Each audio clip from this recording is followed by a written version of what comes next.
Salut, je suis Mathieu Stéphanie et je vous présente Génération Do It Yourself. L'idée de ce podcast est de décortiquer le succès de sportifs, d'entrepreneurs ou d'artistes.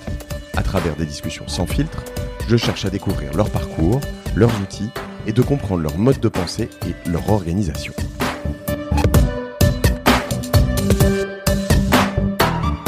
Ce podcast existe grâce à Cosa Vostra. Avec Cosa Vostra, nous conseillons et accompagnons autant des grandes entreprises du luxe du CAC 40 que des startups, des PME très traditionnelles et même quelques entreprises et administrations publiques. Ma plus grande fierté, c'est avant tout la merveilleuse équipe que nous avons constituée. Nous nous arrachons au quotidien pour trouver des talents dans plein de domaines du digital, les meilleurs designers, les meilleurs développeurs ou encore les meilleurs consultants pour accompagner nos clients dans leur croissance et leur innovation. Nous serions ravis d'échanger avec vous autour de vos problématiques. Envoyez-nous un email à contact@cosavostra.com et si vous avez des talents à nous recommander, connectez-vous sur le site www.cosavostra.com. Merci.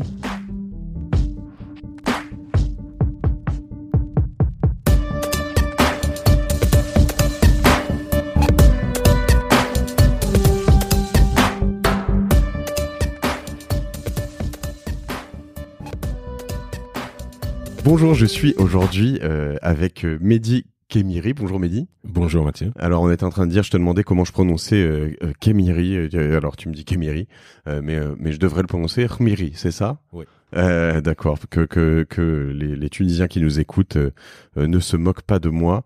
Mehdi, je suis ravi de te rencontrer. Est-ce que je peux te demander de te présenter?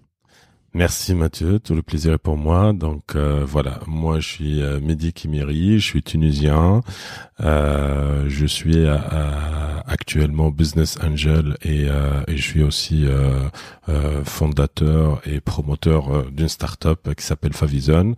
J'ai eu par le passé la casquette aussi d'entrepreneur, donc j'étais le fondateur et le PDG de Topnet, qui est le premier fournisseur de services internet en Tunisie, que j'avais vendu en 2010, et depuis je me suis lancé dans une nouvelle activité de business angel et serial entrepreneur. Voilà, donc ça c'est voilà, tu en parles comme ça, et pour nos auditeurs francophones qui viennent pas de Tunisie, ça peut peut-être paraître rien, mais Topnet en Tunisie c'est quelque chose, quoi. Topnet en Tunisie, c'est plus de 50% de part de marché. Donc c'est l'opérateur internet incontournable en Tunisie, et il avait 50% de part de marché en 2010 déjà, avant la vente. Donc on est arrivé à être le numéro 1 incontournable en Tunisie de l'internet. J'allais dire c'est quelque part parce que alors déjà je remercie Benjamin Blasco qui nous a mis en relation, qui est donc le fondateur de Petit Bambou, que je remercie d'ailleurs doublement parce que il a été le premier sponsor de ce podcast et j'en suis hyper fier, et parce qu'il nous a mis en relation et qu'il était très élogieux à ton sujet, et qu'il m'a dit tu verras, c'est le Xavier Niel tunisien. Alors du coup, en termes de part de marché, t'as fait mieux que Xavier Niel. En fait, oui, relativement. Je me rappelle une fois, j'étais en discussion avec un investisseur, et il m'avait posé la question combien d'abonnés avez-vous, et on avait à l'époque 250 000. Donc il a trouvé ça pas impressionnant, 250 000, mais ce qui compte, c'est le pourcentage, parce que ça représente la moitié des abonnés en Tunisie. Donc voilà. Donc l'opérateur, en termes de nombre, Topnet était pas impressionnant à l'échelle, internationale, mais la réussite, ça a été sachant que Topnet était l'un des derniers opérateurs à se lancer sur la Tunisie. Il a commencé comme opérateur régional, donc c'était pas le premier. D'accord. Et qu'on est arrivé 3-4 ans de se hisser à la première place et avoir plus de 50% de part de marché. Donc c'était une belle réussite. Je suis impatient d'avoir tous les détails croustillants derrière Topnet. Mais du coup, avant ça, est-ce que tu peux nous raconter donc tu as grandi en Tunisie? Oui. À Tunis? À Tunis, ouais. D'accord. Dans la banlieue tunisienne. D'accord. De Tunis. De Tunis, d'accord. Tunisoise, alors. Tunisoise, pardon. J'ai appris les termes, j'essaye de. Et du coup, tu es un matheux, toi, à l'origine, c'est ça? Oui. Oui. Depuis, que je me rappelle mon enfance, j'étais doué pour les maths, et presque doué beaucoup plus en maths que autre chose. Mm-hmm. Et ça a commencé quand? Comment c'est tes parents qui t'ont poussé? C'est un... Non, j'ai eu une enfance assez normale, je veux dire plutôt timide, réservée. En fait, c'est quand j'étais en maternelle, l'école élémentaire plutôt, c'est mes profs qui ont découvert que j'avais un don. Pour l'anecdote, je me rappelle, j'avais une institutrice qui a fait le système tunisien, c'est un peu différent du système français. Donc, j'étais en première classe de maternelle, de école élémentaire plutôt, l'équivalent de l'école élémentaire. Et elle a fait un pari avec une autre institutrice. Elle a dit, j'ai un élève qui en une semaine, il peut devenir à l'époque, on passait le brevet, en fait, l'équivalent du brevet, et qu'il peut battre en maths les élèves qui étaient en dernière classe. En troisième, quoi, l'équivalent troisième. Elle m'a fait un coaching pendant une semaine. J'ai passé le brevet avec les autres. C'est un brevet plutôt, c'est pas un brevet, c'est l'équivalent de brevet blanc. C'est comme un pré-examen, parce que le brevet, c'est un examen national, et j'étais le premier de l'école. Donc voilà, ça c'est pas lié à un travail. Enfin, c'est on va dire une aptitude que j'ai eu comme ça naturellement. Et du coup, tu grandis en Tunisie dans une famille aisée, normale, modeste. C'est une famille moyenne. Mon père était cadre supérieur, voilà. D'accord. Pas l'élite qui envoie traditionnellement ses enfants en France et qui. Non, vraiment. Pas vraiment. Et du coup, comment tu arrives finalement à débarquer à Versailles, je crois d'ailleurs, pour commencer. Lycée Hoche, oui. D'accord. Lycée Hoche. Et du coup, comment ça se passe déjà? Comment tu viens de Tunis pour aller à Versailles? En fait, avant, en Tunisie, il y a un concept qui est propre à la Tunisie, ce qu'on appelle lycée pilote. Avant, il y en avait un. Maintenant, il y en a plus, je pense qu'une bonne vingtaine. Donc, en fait, à la fin de l'élémentaire, il y a un examen national qui se passe pour entrer en collège. Il n'y avait pas de collège. Maintenant, à l'époque, le collège et le lycée étaient ensemble intégrés. Et les meilleurs élèves intègrent le lycée pilote. Donc, au début, j'ai intégré ce lycée pilote. Du coup, on était, une centaine par promotion. C'était l'élite des élèves tunisiens. On avait un encadrement spécial. On avait les meilleurs profs. Donc, j'avais cet avantage-là. Et après, en fait,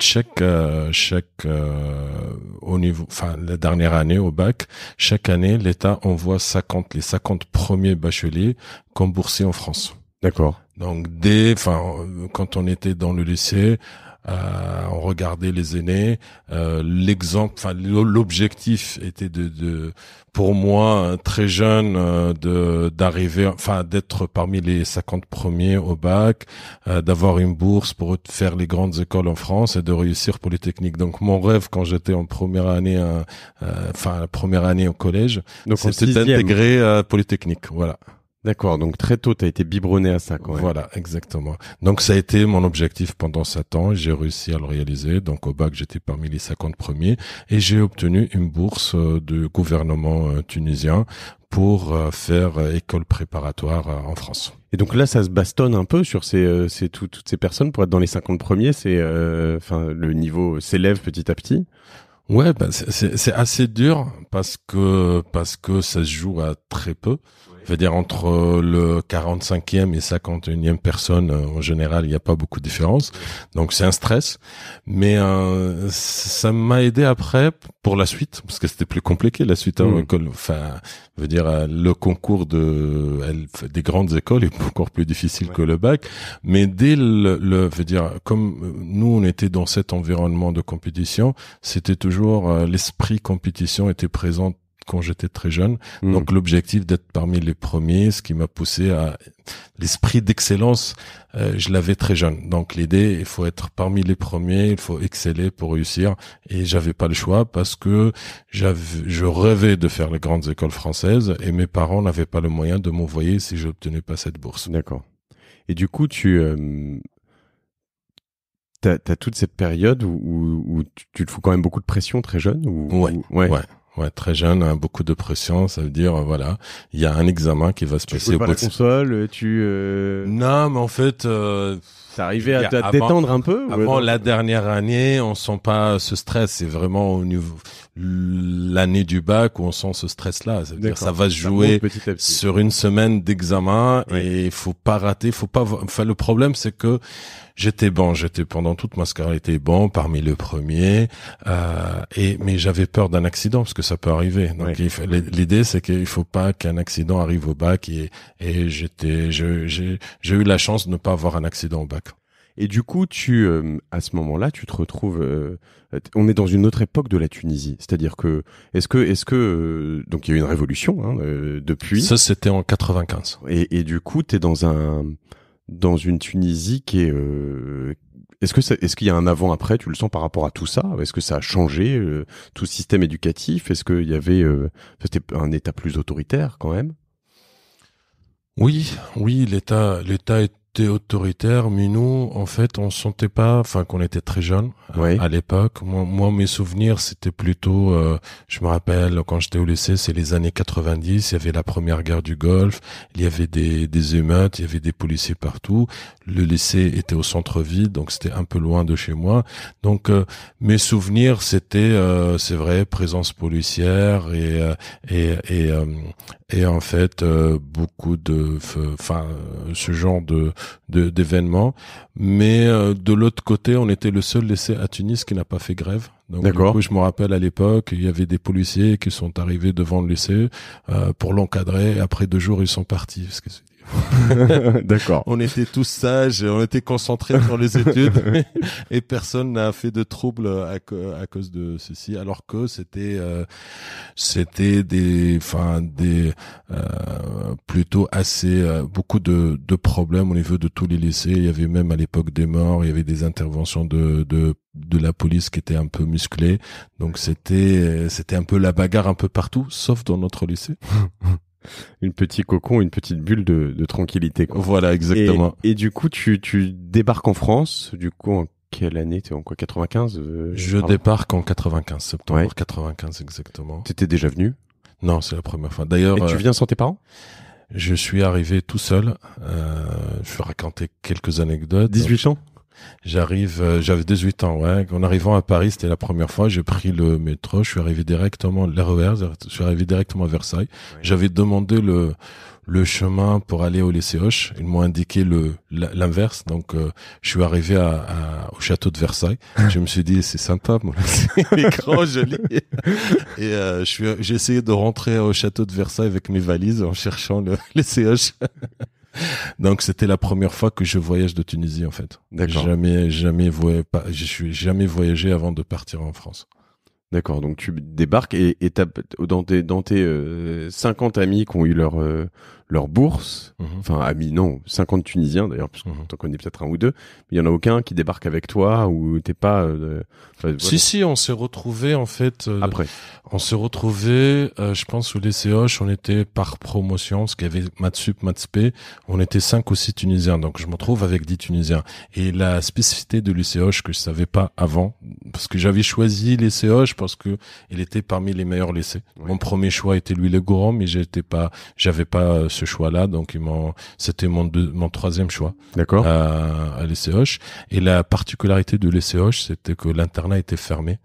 Et j'avais personne à Paris et je connaissais pas du monde et donc c'était compliqué et j'étais chanceux parce que j'étais hébergé par une famille d'accueil. D'accord.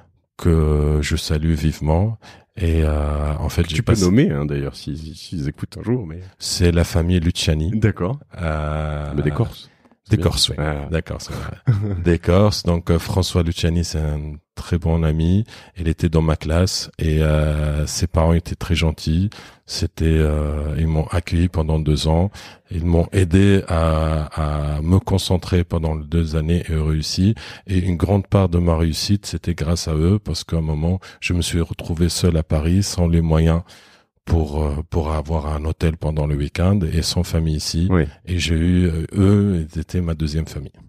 J'ai eu, je dois dire, venant de Normandie, en ce qui me concerne, c'était moins loin, mais en arrivant à Paris, un oncle et une tante qui m'ont accueilli comme ça pendant quelques temps dans un très beau milieu en l'occurrence, parce que j'étais dans une villa dans l'ouest de Paris qui est vraiment très exclusive en l'occurrence mais qui m'ont accueilli comme ça pendant quelques temps et je dois dire que en effet c'est assez important le contexte parce que tu fais vite n'importe quoi ou enfin voilà il y a une certaine focus confort qui est très apaisant. Exactement. Ouais. Et du coup là les études qui t'emmènent sur 2 ans maths sup maths spé.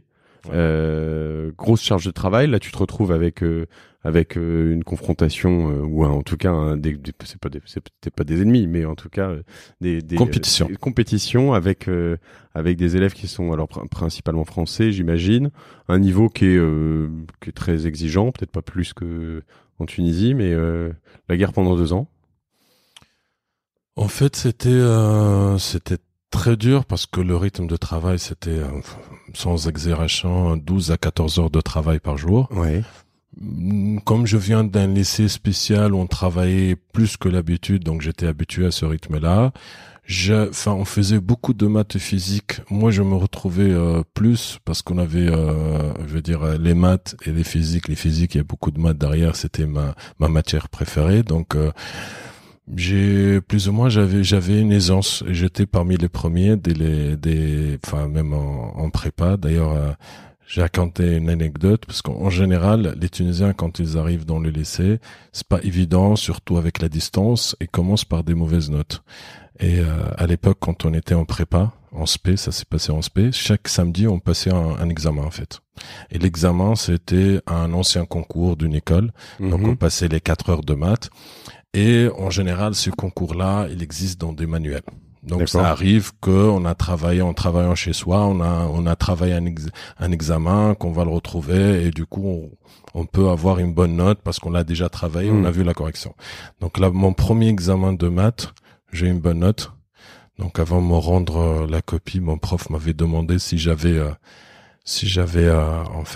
travaillé, si j'avais fait déjà l'examen ou non. J'avais dit non.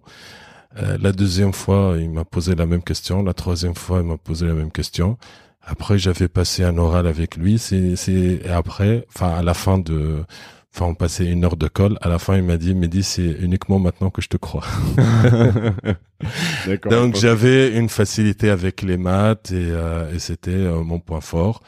Et ça, je travaillais pas forcément plus que les autres, mais j'avais cette aptitude-là. C'était plus en maternelle en plus. Parce qu'avoir une facilité avec les maths en maternelle, c'est quelque chose, mais quand t'es...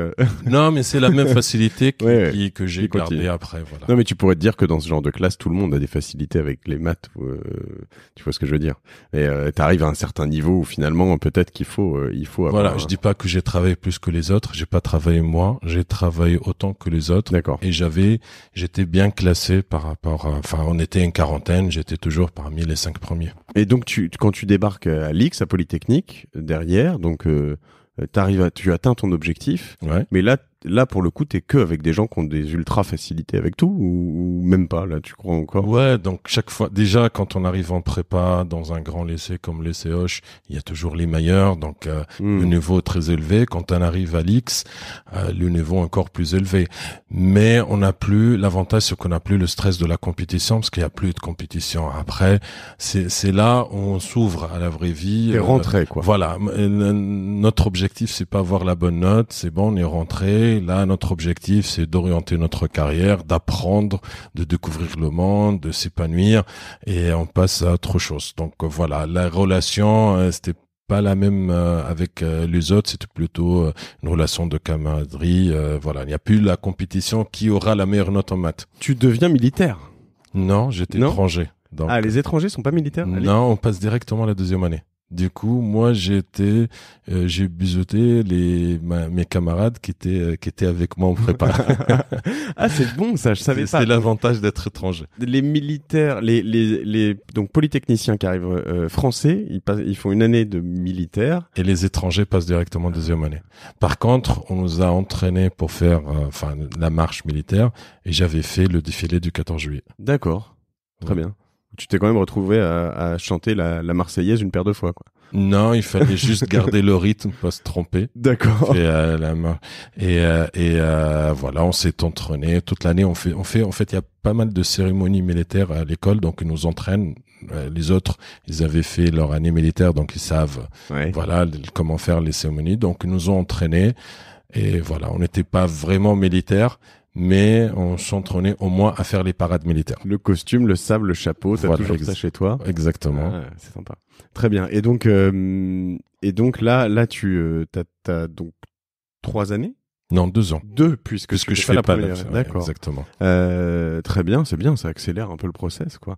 Et tu sors et tu pars à l'étranger directement. Non, je suis parti à un stage à Londres. D'accord. Ça, c'était parce qu'on faisait un stage à la fin de l'école polytechnique. Après, j'avais choisi une école d'application qui était Télécom Paris. Donc, voilà. Après, je suis parti à Télécom Paris. D'accord. À un moment où Internet est en train de bien exploser. Ça, c'était 97. Donc, déjà, 97, moi, j'étais 97, 98 à l'X.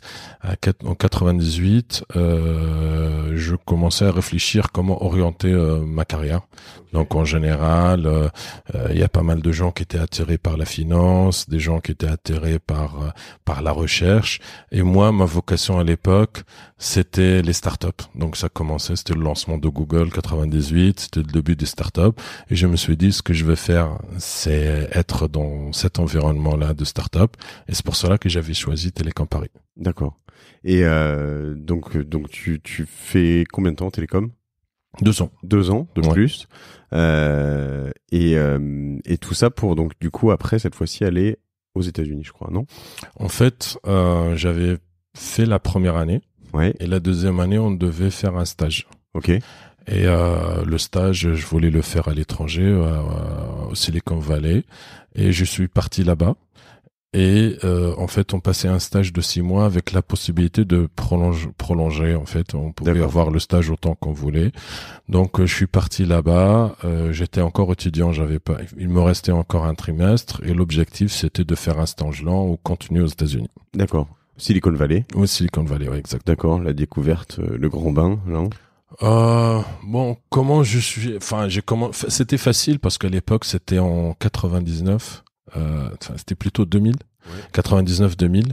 Donc, fin des années 99, début 2000, c'était le boom de l'Internet. Ils cherchaient à recruter à tour de bras. Moi, j'étais recruté directement de l'école. J'ai pas fait d'efforts. C'était une start-up qui était lancée par un ancien X-Télécom. D'accord. Il y avait beaucoup de Français. C'est un gros réseau, hein, X-Télécom, ouais. Mine X. Dans la start-up où j'ai travaillé, on était déjà 4 de mon école. Donc voilà, ils étaient en train toute personne qui voulait faire un stage aux États-Unis, c'était facile parce qu'ils demandaient que ça, ils cherchaient des développeurs. Je me rappelle à l'époque, quand on allait dans des salles de cinéma au Silicon Valley, ils faisaient de la publicité avant les films pour recruter. En fait, c'était les sociétés qui faisaient de la publicité pour des postes de développeurs. D'accord. Donc c'était le boom, ils cherchaient, voilà. Donc moi, je me suis retrouvé dans une start-up dont pratiquement la moitié était français, la moitié du personnel. D'accord. On était une quarantaine, la moitié était français, les autres de plusieurs nationalités, et c'était le boom de la start-up jusqu'à la crise en fait l'explosion de la bulle. Ouais, exactement. D'accord. Et donc c'était 724 solutions, ça? Ouais, exactement. Okay. Non, la société la start-up s'appelait Easy Login. Oh, Easy Login. Ok. Et bon, on avait la chance pendant ces 6 mois d'assister à la vente. Donc elle s'est fait racheter par 724 Solutions. Ok. Donc voilà, c'était le fondateur avait de la chance parce que c'était 2 ou 3 mois avant l'éclatement de la bulle Internet. Ok. Donc lui, il s'est voilà, donc protégé. Voilà, exactement. Et voilà. Et d'ailleurs, ils ont fermé les bureaux Silicon Valley. C'était 2 ou 3 mois après, ils avaient tout fermé. D'accord. Tout est allé très vite, quoi. Ouais. Et toi, t'as assisté à la fermeture? Non, mais à l'époque déjà, quand on s'est fait racheter, ils ont tout arrêté parce qu'ils devaient étudier l'intégration. D'accord. Après, la crise a commencé.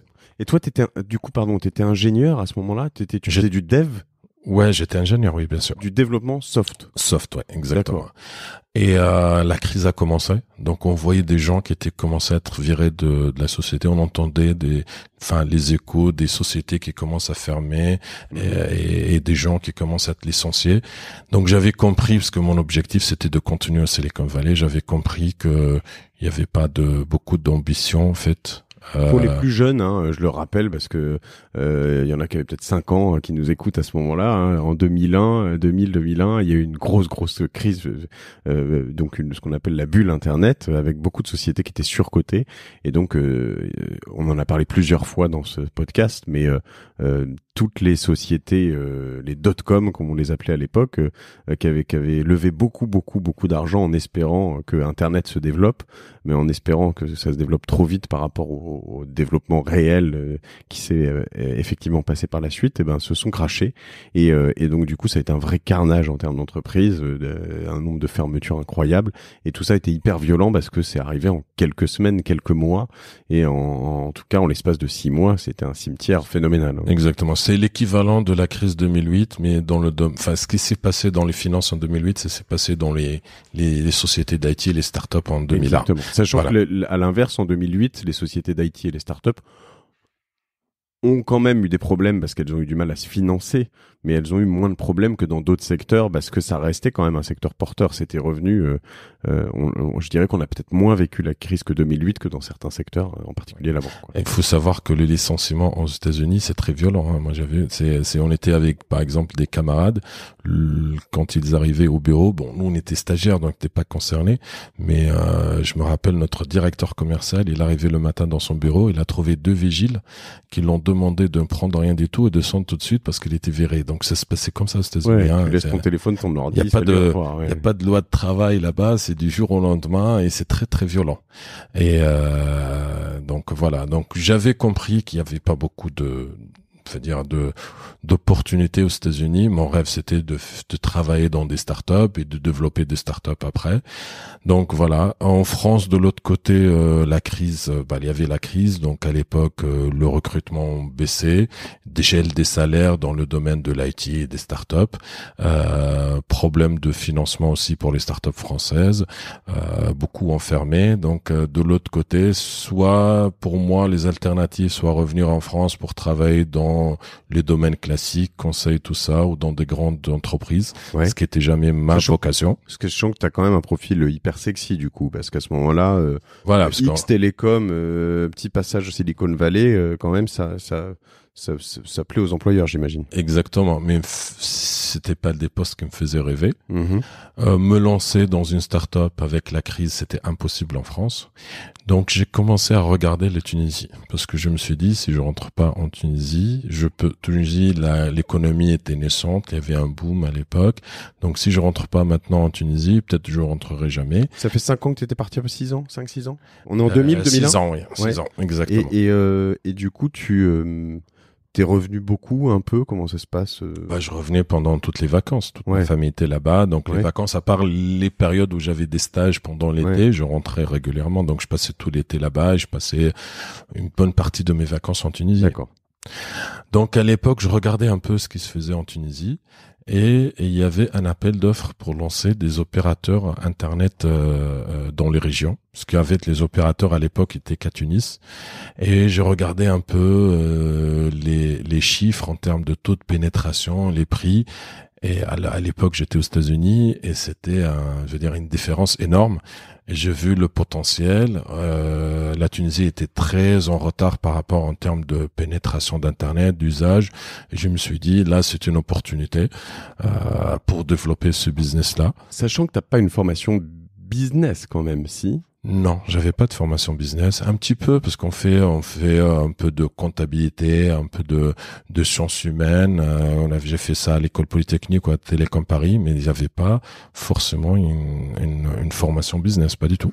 Ouais, donc c'est quand même un peu dans une époque où ce genre d'appel d'offres, en plus, j'imagine en Tunisie. C'était mis en ligne? Comment tu les récupères? Non, mais je commence à me renseigner sur la Tunisie. D'accord. Donc les appels d'offres étaient annoncés dans les journaux et tout ça, et c'est mon père qui m'avait informé qu'il y avait un appel d'offres. D'accord. À l'époque, j'avais regardé l'appel d'offres et il pouvait pour participer, pouvaient être des personnes physiques ou des entreprises, parce que j'avais pas d'entreprise. Okay. Et du coup, j'ai participé en tant que de personne physique et j'étais choisi. Toi, et à l'époque, pour commencer à j'arrive, je vais faire un opérateur téléphonique. Télécom, je vais faire exactement. en local, à Tunis. Non, c'était à Sousse. On a commencé à Sousse. C'était dans des régions, parce que les villes, ils voulaient développer la pénétration Internet dans les villes. Et voilà. Donc, mais après, j'ai eu la chance parce que... Non, mais c'est marrant parce que tu me dis, pardon, hein, je te coupe, mais tu me dis, bah voilà, mais c'est quand même un... Enfin, je veux dire, alors t'avais fait télécom, etc., mais t'as quel âge? 23 ans, 24 ans? Ouais. 25. 25? Ouais. T'as jamais eu d'emploi réel? T'as fait que des stages? Ouais. Ouais. Mm-hmm. Et tu débarques et tu dis, enfin, c'est pas un petit truc, tu vois ce que je veux dire, c'est que non, oui, c'est ça comme salut, je vais créer un opérateur. Non, c'est pas opérateur. Il faut comprendre que, c'est-à-dire même jusqu'à la fin, les opérateurs internet, c'était, ils n'avaient pas d'infrastructure. D'ailleurs, le problème, on passera à la vente. Donc eux, ils vendaient l'accès. Donc à la rigueur, on avait ce qu'on appelle un POP, point of presence, et on collectait le trafic. Et derrière, notre en fait rôle était essentiellement de vendre les abonnements internet. Donc on était, on va dire, ce qui est un concessionnaire par rapport à un constructeur automobile. Donc t'as même pas des box que tu développes toi-même au début, de choses comme ça. Non, c'était très simple au début. Un commercial presque. Voilà, j'ai presque un commercial et sur une ville qui était je sais pas si c'est 3e ou 4e, mais une ville petite, Sousse par rapport Combien à Tunis. Là, je suis pas sûr, mais ça doit être dans les 300 000, je pense. D'accord. On peut regarder sur Internet. Ouais, je vais regarder en même temps. Donc, je sais pas, mais enfin, il y a 2 millions à Tunis, à Sousse, je dirais entre 300 000 et 400 000, mais je suis pas sûr. D'accord. Et du coup, tu te lances 271 428 habitants en 2013. Pas très loin. Je suis pas très loin. Et du coup, tu gagnes cet appel d'offres. Bah en fait ouais, je t'ai choisi. L'avantage c'est que sur l'appel d'offres, il demandait en fait plutôt regarder le CV et les solutions techniques ou l'apport technique au business pour développer l'internet. Et le choix ça a été fait sur 3 jeunes à l'époque. Donc tous ils ont choisi 3 jeunes qui travaillent à l'étranger. Donc on avait tous entre 25 et 30 ans et on avait des diplômes ou travaillait à l'étranger. Donc voilà. Et donc tu dis 3 parce qu'il y avait c'est pas 3 jeunes sur Sousse, c'est 3 jeunes sur différentes villes. Ouais, c'était Asfax, Sousse et Béja. Et donc tu crées Topnet à ce moment-là. Ouais, exactement. Tout seul. Donc sans investisseur, Si, il y avait l'investissement parce que l'investissement c'était en fait de l'argent de la famille qui me prêtait et j'avais mes économies parce que on était quand même pendant mes stages et même avant on était bien payés. D'accord. Donc voilà, j'avais c'est 100 000 dinars. Donc j'avais apporté la moitié. D'accord. Et l'autre moitié, c'est participation de la famille. Donc voilà, c'était une société familiale. $100,000, c'est l'équivalent de 30 000 euros. 100 000 dinars, oui, c'est ça. 30 000 euros aujourd'hui. 30 000 euros. À l'époque, c'était un peu plus, 40 000 euros. Et donc, c'est quoi le jour 1 de Topnet? On te dit, t'as gagné. Toi, t'es où quand t'apprends que t'as gagné? T'es en Tunisie? Non, je suis rentré en France. J'étais en France. D'accord. À Paris. Donc t'appelles, on te dit c'est bon, Mehdi, t'as gagné, ouais. T'as gagné. Ouais. Sachant que l'appel d'offres, la date limite était décembre, ils m'ont appelé février. J'avais oublié. Je commençais à regarder autre chose et j'étais informé que j'avais gagné. J'étais choisi en fait. D'accord. Et là tu te dis, t'hésites pas, t'y vas ou t'hésites, tu te dis peut-être je vais faire autre chose ou c'est quoi le... Non, je suis j'ai pas hésité. J'ai pas du tout hésité parce que il y avait pas, de l'autre côté en face quelque chose qui me passionnait. Mais franchement, au début, je me suis dit, c'est une expérience où je vais apprendre. J'étais pas sûr de réussir parce que j'avais le décalage. Je savais que l'administration, la Tunisie, c'est compliqué. Du coup, je lui ai dit, c'est une expérience. Je vais essayer tout. Mais je gardais à l'époque la possibilité de l'échec de retour en France. Donc voilà, j'ai dit. Parce que je l'aurais dit parce que pourquoi pas si je le fais pas maintenant parce que j'ai pas d'engagement ni familial ni professionnel, j'ai pas de carrière, je le ferai jamais. Donc j'ai tout à gagner, rien à perdre. Mais je le redis autrement parce que tu dis ça comme si c'était simple, etc. Mais c'est un sacré truc en Tunisie. Hein. Quand je parle de Topnet et que la semaine dernière je suis passé, donc nous on a un bureau Cosa Vostra en Tunisie, je te le disais tout à l'heure. Je passe au bureau la semaine dernière et j'explique que je vais te rencontrer et donc déjà bon. t'es quand même un peu connu en Tunisie en tant que businessman, mais aussi alors Topnet, ça déchaîne les passions. C'est-à-dire qu'autant il y en a qui te disent ouais c'est super, un peu comme à l'image de Free en France et qu'adorent, autant il y en a d'autres comme tout opérateur qui ont des problèmes avec leur opérateur qui dit ah bah tu lui diras que chez moi ça marche pas ou certains voilà. Et du coup c'est fat quoi, c'est un gros truc. Hein. C'est un gros truc, mais au début c'était un petit truc. Ouais. Moi ma crainte c'était vraiment que ça reste une TPE, Ouais. que c'était pas à l'échelle de mes ambitions. D'accord. Voilà. Donc pour cela, finalement le risque était pas le risque était pas élevé parce que sinon j'aurais pas engagé, les fonds familiaux.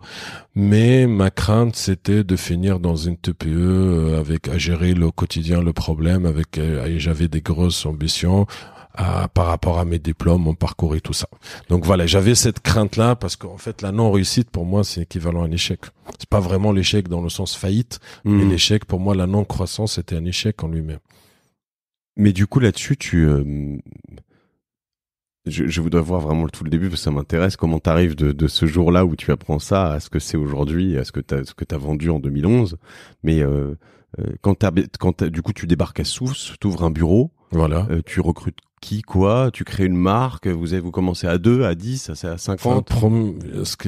C'est quoi l'histoire? Je vais essayer de raconter quelques anecdotes. Donc la première chose, j'avais pris un rendez-vous avec un ancien prof à Télécom Paris, qui était mon prof de création d'entreprise, parce que à l'époque je suivais les cours d'entrepreneuriat déjà.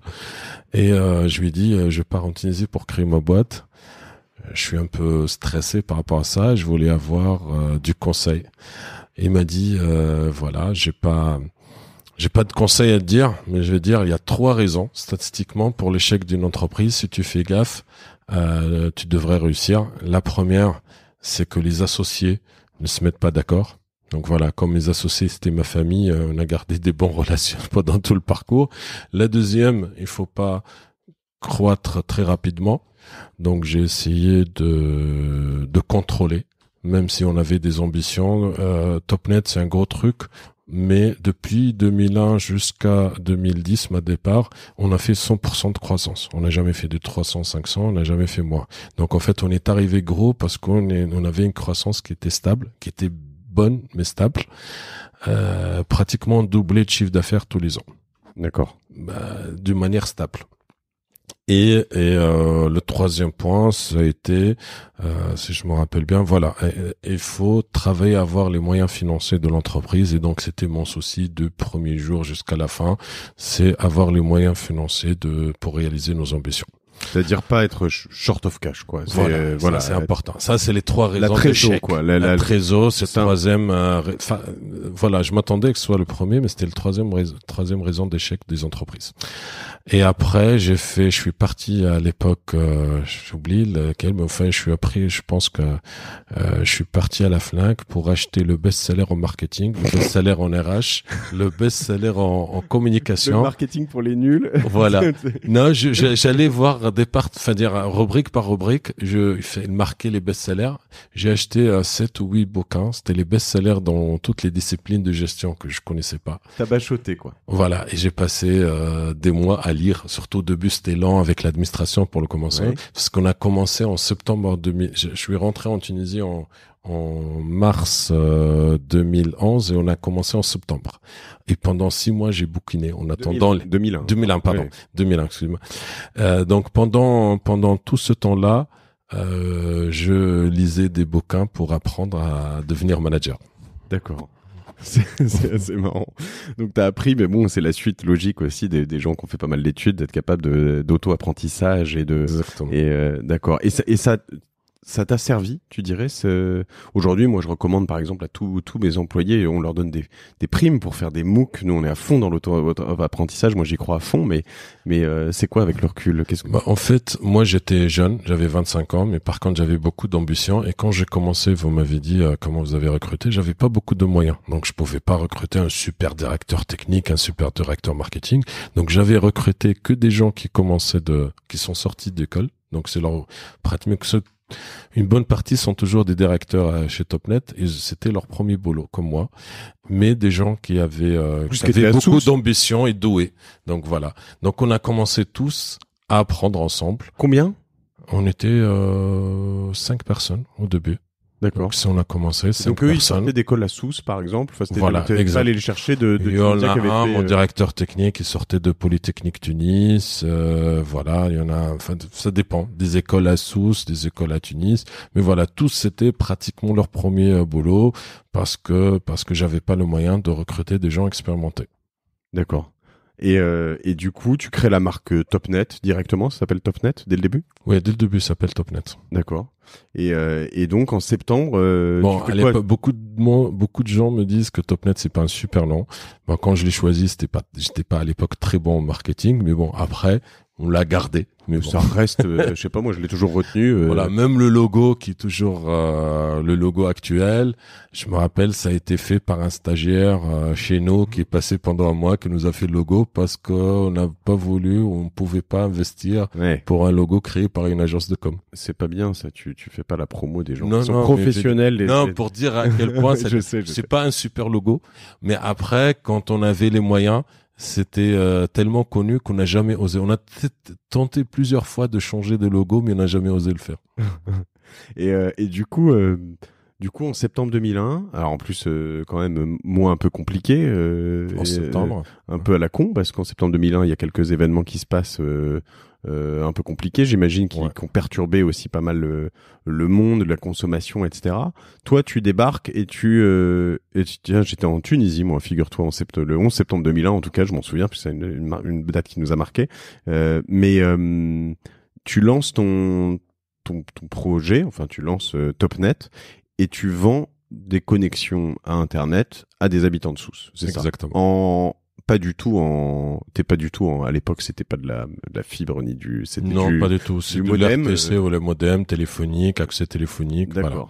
Et donc, je sais pas, tu te souviens de ton premier client, comment ça débarque, c'est vendu par des revendeurs? Ouais, on commence à avoir des revendeurs. Donc, à l'époque, on avait un succès à Sousse parce qu'il y avait la proximité. Ouais. Et on faisait un bon service client. Donc, très rapidement, on était le premier à Sousse. Mais comme Sousse était une petite ville, c'était difficile de faire de la croissance. Il y a la presse qu'on parle. Voilà, la pénétration était faible. Voilà, donc c'était une PME. Donc on arrivait à dégager assez de cash pour payer les salaires, mais pas vraiment pour se développer. Sachant que ce qui est bien dans ce type de business, c'est que c'est très récurrent. T'as un abonnement et derrière. Voilà, c'était récurrent. Donc, c'est pour cela qu'on a fait ça très progressivement. Bon, on a pas fait. Enfin, la première année, on a fait comme chiffre d'affaires en euros actuels, on a fait 100 000 euros de chiffre d'affaires en une année. Donc, on va dire combien c'est qu'on a commencé très loin. Après, on a fait 200 000 euros l'année d'après. Après, 400 000 euros, 800, ainsi de suite, jusqu'à mon départ, on faisait 15 millions d'euros. D'accord.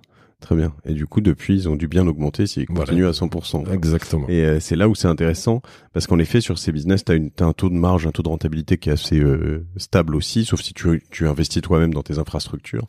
Mais non, le contraire, parce qu'en fait, c'est ce qui est compliqué, c'est le coût d'acquisition. Ça veut dire plus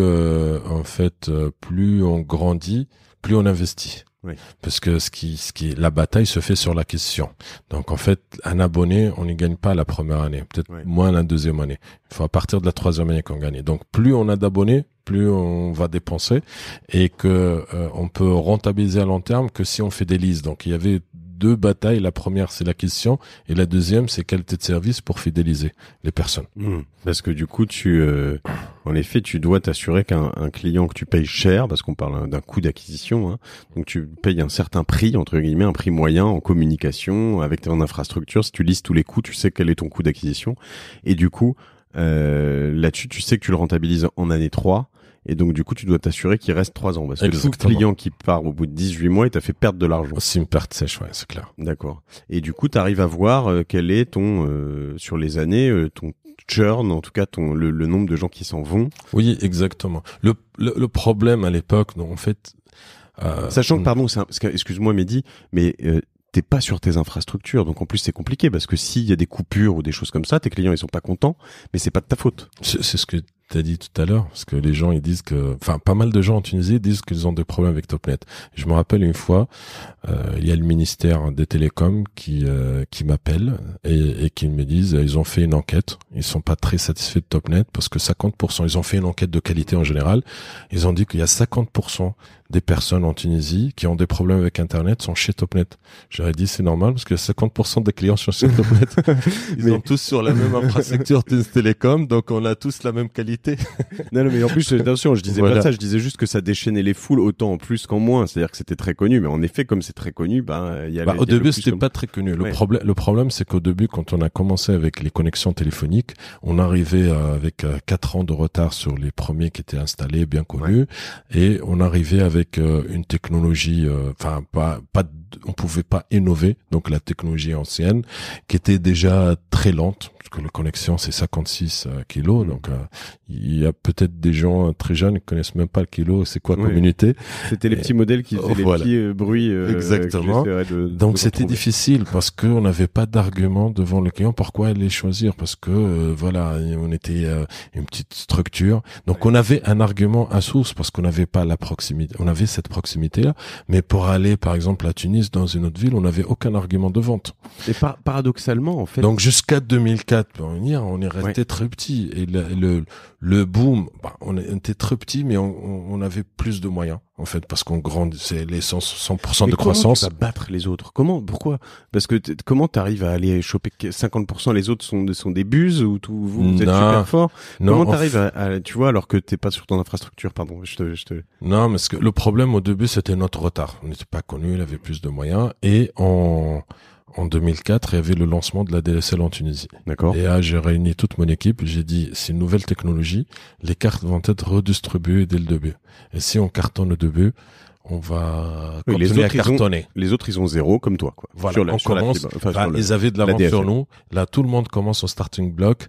Les cartes vont être redistribuées et on doit être, après l'effet bouche à oreille important, on doit être parmi les premiers. Ils ont quand même un avantage sur toi, c'est qu'ils ont, j'imagine, la moitié de leur parc qui vont réussir à upgrader en ADSL.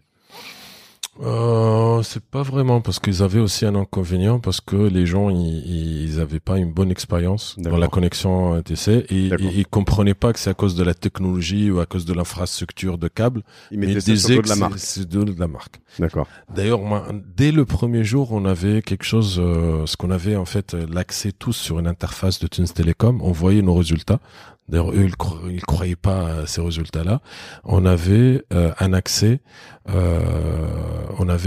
sur les résultats nos résultats et le parc total. Donc, on laissait notre part de marché jour par jour. Et dès le début, dès le premier jour, on avait quelque chose entre 40 et 50%. Ça, c'est fantastique de voir ça en direct. En direct. Et le début, ça a été une astuce très simple. Nous, l'idée, c'était quoi? On n'avait pas d'impact sur la qualité technique, mais on avait un impact sur la qualité d'accueil et de service client et de suivi. Donc, je savais qu'il y aura une demande. Tout le monde attendait la DSL. On savait qu'il y a une demande. Donc, j'ai dit, on va être le seul. Notre objectif, c'est d'être le seul opérateur joignable au lancement de la DSL. Et du coup, on a recruté un call center. J'ai mis une 30aine de positions. Et j'avais misé sur ça. On a mis une 30aine de positions disponibles pour recevoir les appels, aider, renseigner ou aiguiller vers nos agences ou nos revendeurs les clients qui cherchaient de la DSL. Et pendant la première semaine de lancement, on était le seul fournisseur Internet accessible. Tous les standards étaient occupés. Sur des horaires normaux, hein, t'étais pas 24/7. Non, on avait un peu prolongé, mais à l'époque, au lancement, quand tu voulais faire un abonnement, tu appelles tous les fournisseurs Internet et c'était tous occupés. Parce qu'on était submergés par la demande, on était le seul accessible. Du coup, on avait cet avantage-là qui nous a créé, dès le début, 50% du marché. Après, on a renforcé c'est-à-dire les gens étaient satisfaits parce que la DSL était meilleure et on a travaillé sur l'expérience vécue qui doit être parfaite et on a continué sur ce rythme-là. Trouver ce qu'on appelle le magic moment of truth. Voilà, exactement. Donc donc les gens ils disent les gens, parce qu'en général, il y a quoi? Il y a 5 à 10% des gens qui ont des problèmes techniques où on n'intervient pas. Mais 90%, ils veulent avoir un bon accueil, ils veulent avoir un bon suivi, ils veulent avoir un vis-à-vis pour leur expliquer, pour essayer de pousser de leurs problèmes, pour les aider à se connecter, comprendre. Et du coup, on avait quand même un moyen pour faire la différenciation. Et bon, au début, on a choisi un call center parce qu'il y avait Pic, mais après, la force de Topnet, c'était son service client. On avait toujours les meilleurs, les gens les plus engagés. On essaie de motiver l'équipe pour avoir la meilleure qualité de service. Ce qui est marrant, c'est que en fait, je m'attendais à. Donc, c'est la première fois que je te vois, Mehdi, et je m'attendais à ce que tu me racontes une histoire d'ingénieur.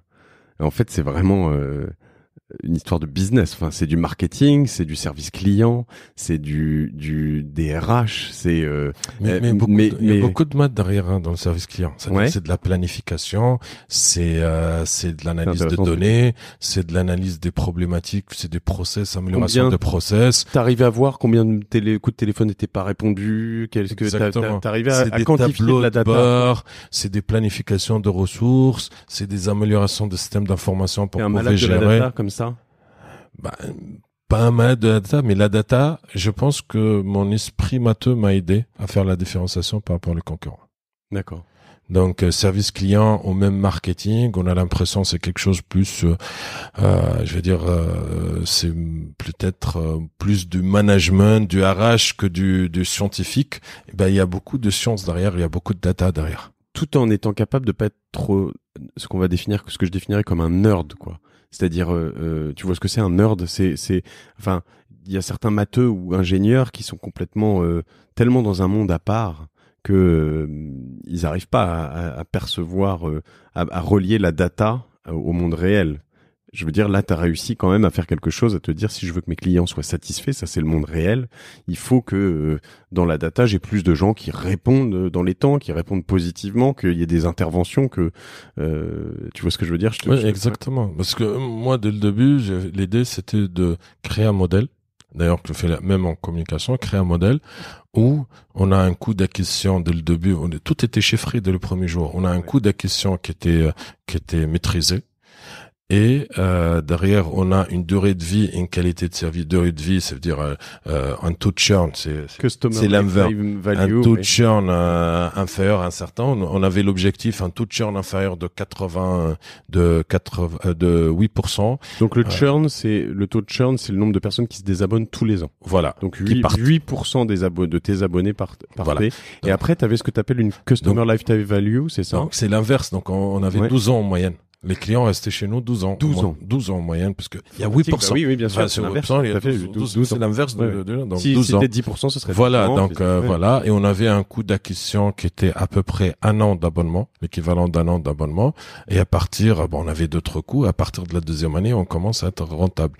Et on a créé une machine, derrière même sur la machine à cash, quoi. Voilà. Ouais. Même sur la communication avec Teva, notre objectif, c'est de dire, si j'investis X en com, après, l'opérationnel, c'est l'agence qui le faisait, mais nous, notre travail, c'était mettre le budget. Si j'investis X en com, je dois avoir un nombre donné d'abonnés, parce que je peux le rentabiliser, parce que je veux contrôler mon coût d'acquisition. Et c'est ce qu'on a fait. Donc après, l'agence, on le donnait les moyens, parce que moi je fixais avec des objectifs, des planifications, des objectifs, je donnais un budget, et derrière le succès de Topnet aussi, ça a été un succès de communication. Ouais. Je suis pas un spécialiste de la communication, mais en donnant des moyens rationnels à l'agence, on a réussi à essayer Topnet comme étant la première marque par rapport aux opérateurs internet sur le marché tunisien. Fantastique. Et du coup, pour finir sur Topnet, alors il y a deux choses à voir. J'aimerais que tu me racontes comment tu l'as vendu et peut-être ta relation avec Tunisie Télécom, pardon. Mmh. Mais avant ça, comment t'as t'as gagné un appel d'offres sur Sousse? Mmh. J'imagine que t'avais pas le droit d'aller ailleurs. En fait, c'était légalement, En fait, il y avait un flou. Parce que sur la légalité, sur la licence, c'était pas marqué régional, c'était marqué qu'on devait opérer à Sousse. D'accord. Par contre, il y avait une bataille avec Tunisie Télécom qui est entre 2001 jusqu'à 2004. c'est que la bataille c'était sur les tarifications. Et Tunisie Télécom nous imposait comme étant à Sousse des tarifications pour le client à Tunis qui étaient plus chères. Donc c'était non compétitif par rapport aux opérateurs qui est installés à Tunis. Donc théoriquement oui, mais économiquement c'était flou parce que c'était pas rentable.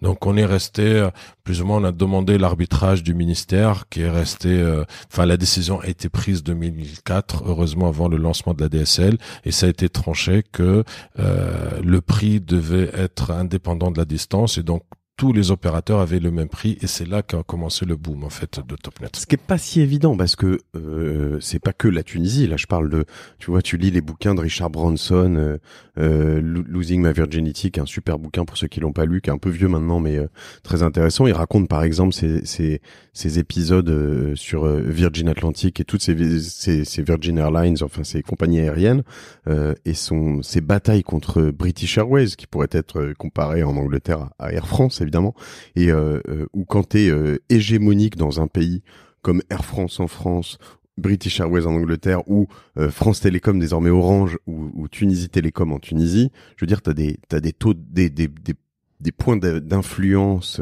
de lobbying, de choses comme ça auprès du ministère où toi, Mehdi, t'es personne quand tu débarques là-bas. Je veux dire, c'est pas si évident que. Ouais, c'est pour cela que ça a été résolu 2004 parce qu'à un moment, ils ont compris. Les décideurs en Tunisie, ils avaient compris que à l'époque, on avait un ministère X Télécom. C'était pas, c'est-à-dire, c'est quelqu'un qui était dans, je sais pas, c'était un polytechnicien. Après, je suis pas sûr que c'est Télécom, mais c'est quelqu'un qui est quand même à un certain niveau, je veux dire scientifique. Il est du domaine et à l'époque. On voyait bien que la Tunisie, elle était très en retard en termes de pénétration Internet. Ils voulaient lancer la DSL, ils avaient des ambitions. On était très loin. Les ambitions, c'est d'avoir 1 million d'utilisateurs. On était très loin. Et il a bien compris que si la concurrence était biaisée, on n'arrivera jamais. Et donc voilà. Et ils avaient compris qu'il fallait vraiment créer de la concurrence. Faut pas biaiser la concurrence. Faut laisser le marché se libérer. Faut laisser le marché se libérer. Au moins il n'est pas complètement libéré parce qu'il y a 5 acteurs, mais au moins entre les 5 acteurs qu'il n'y a pas de blocage. Et c'est là où on a commencé à cartonner. Et aujourd'hui encore, en revanche, les infrastructures appartiennent toutes à Tunisie Télécom. Oui. La fibre y compris. Même si tu prends de la DSL chez Orange, c'est l'infrastructure Tunisie Télécom. Et ça, il y a que le modem qui appartient à Orange. Et ça, c'est une loi. Enfin, t'as pas le droit de lancer ou c'est juste une question de... Non, mais après ils ont fait. Enfin, à l'époque, quand je suis parti, il y avait pas de dégroupage. Après, ils avaient lancé. Je connais pas en détail, mais ils avaient lancé une offre de dégroupage. Mais après, le problème, c'est que l'offre, c'est pas l'existence. Que l'offre elle doit être économiquement viable. Donc, personne n'a fait de dégroupage. Même les opérateurs qui avaient les moyens, et du coup, l'infrastructure appartient à 100% à Tunisie Télécom. Et donc, du coup, toi, t'étais pas, à part jusqu'à 2004 un peu, mais sinon, t'as jamais été vraiment en guerre affichée contre Tunisie Télécom. Non. Parce que par exemple, Xavier Niel, on en parlait un peu tout à l'heure, en France, Free, enfin, ça a quand même à un moment c'était vraiment sorte très électrique avec on va dire les historiques, ce qui peut-être. Alors, ça lui a permis de réussir et de pas avoir envie et de besoin de se faire racheter. Mais ce qui pourrait, dans le cadre d'un rachat comme tu l'as vécu plus tard par un de tes concurrents, dire si jamais si tu te bagarres tout le temps, c'est compliqué de se faire racheter par quelqu'un avec qui tu te bagarres en permanence dans la presse, quoi. Non, au début, il y avait la bagarre était différente. C'était comme Tunisie Télécom comme fournisseur, pas comme concurrent. Ça veut dire à l'époque, en fait, nous on consommait de la bande passante et nous facturait cette bande passante. Et avant, ils facturaient la bande passante par distance et par capacité. Du coup, quand un client il est à Tunis et nous à Sousse, il nous renvoie à Sousse, on paye beaucoup plus cher que les concurrents étaient à Tunis. Et ça, que économiquement, ça n'a pas de sens. C'était un frein. Je viens de renverser un verre d'eau sur mon ordi et tout ça, mais c'est pas grave. Bon, alors voilà, je reprends juste après une petite coupure parce qu'en effet, l'eau a coupé un peu le courant, donc ça a coupé mon enregistreur, mais c'est reparti. Donc Mehdi me disait, ça c'est une bonne nouvelle pour moi, pour lui, pour vous, j'espère aussi, tous ceux qui écoutent ce podcast seront concernés. Tu me disais que c'était Ouais, de bon augure quand on verse de l'eau, ouais, voilà. Parce qu'en Tunisie, l'eau étant une ressource rare, eh bien, quand on verse de l'eau, c'est un bon signe. Donc voilà.